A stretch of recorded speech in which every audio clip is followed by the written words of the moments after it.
嗨。嗨，小姐，您这是有事儿吗？可不可以帮我一个忙？不知道小姐这忙要我怎么帮呢？我是张叶达的人。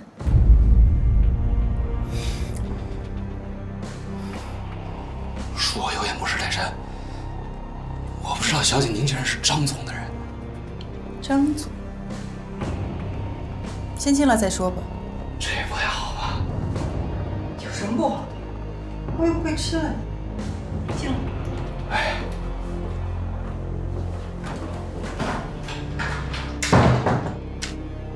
既然你知道我是张总的人，该怎么做不用我教你吧？明白。千万别让我失望。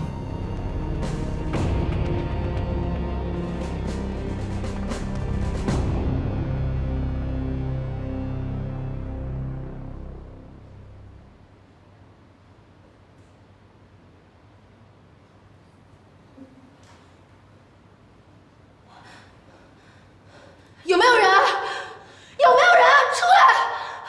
你们为什么要绑架我？出来，放开我！放开我！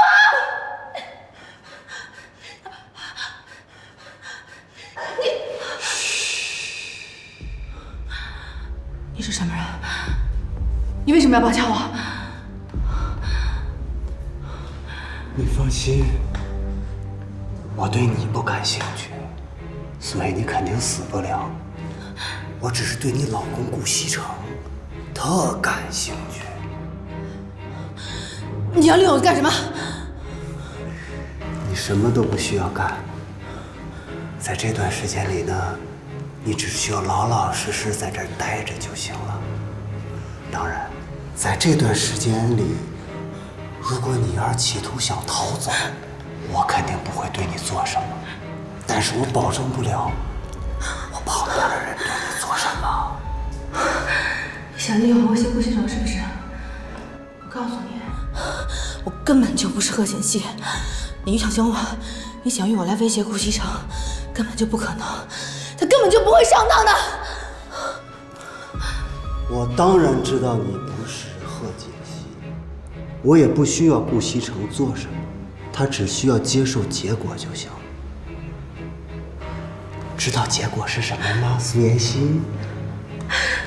你混蛋！放開我！你放了我！你不會得逞的！你放開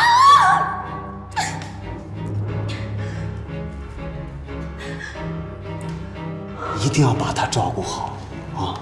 沒有我的允許，他的任何條件都不允許答應。知道了。